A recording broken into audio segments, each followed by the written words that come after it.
nabayaran eh. Ay, babayaran po sa'yo? Pag nahawakan mo na kasi siya. Ay, kayo na po yun, ma'am. Ano po yun na nabili nyo na online? Marketplace? Parang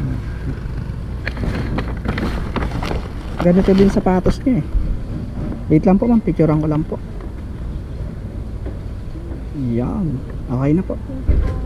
Thank you. Magkano po bili niyo dyan ma'am? 2.9 lang, mura lang no.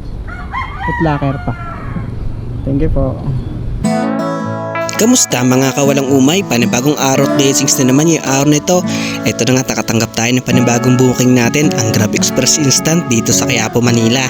At ito na nga, at pagkarating ko sa location ng sender ay agad naman natin tinawagan si customer dahil may nais siyang gawin natin na ipapaleject-check niya yung ipapadala ng sender dahil ang nagbook niyan ay si customer talaga, yung nagbook sa Grab app, at gusto niyang ipalegit check sa atin kung totoo nga ba yung ipapadala ng ating sender. Ano po? Tama. Teka lang, hawakan mo muna nga, hindi pa nabayaran eh. Ay, sige po. Babayaran po sa'yo? Pag nahawakan mo na kasi siya pinabubog. Ay, okay. Sabi ko na na-receive mo na. Sige po. Natag lang ko yung sapatos na.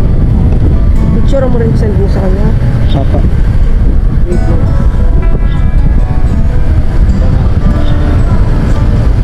Sige, okay na, sara mo na. Dahil hintayin ko lang payment niya. Sige po.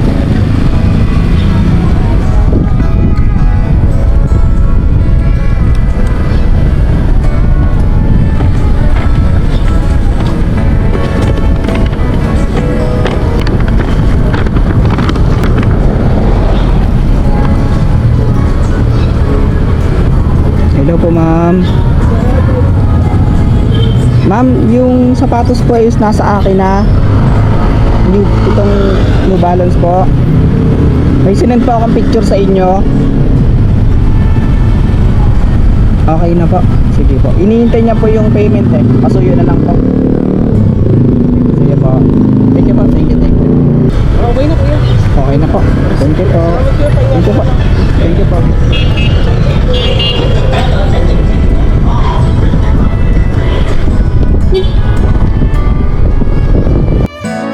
Sa mahabang paghihintay nga natin guys, ito na nga, takuha na natin yung booking natin at i-deliver na natin dito sa ating customer.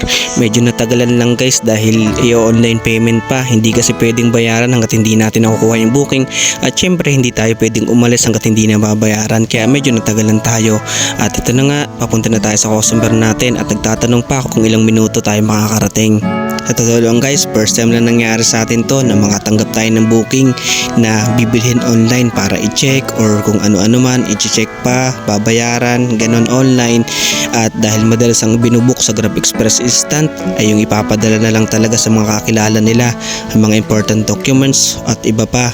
Pero yung ibibilhin online para i-check pa natin, first time na nangyari sa atin to, kaya medyo natagalan tayo.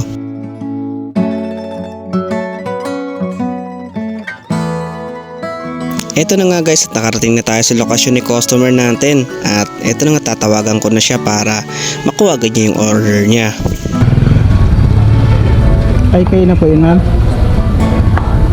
Anong pangalan po? Lynn. Ano po yun na nabili nyo na online? Marketplace? Parang ganito din sapatos niya eh. Wait lang po ma'am, picturean ko lang po. Yan, okay na po. Thank you. Magkano po bili niyo dyan ma'am? 2.9 lang, mura lang no. At locker pa. Thank you po. Ito na nga, successful delivery naman tayo guys, salamat sa Diyos. At nag-set destination na tayo dahil 4 PM na to. Kailangan natin makabalik bago mag 5 dahil meron tayong planner sa ating area. At salamat sa Diyos at pinasukan na naman tayo papuntang Las Piñas. Kikwento ko na lang guys sa susunod na episode. Maraming salamat sa mga sumusuporta at mga tropa nating Grab dyan. Mag-iingat tayong lahat. Please follow my page 2.0 and subscribe my YouTube channel.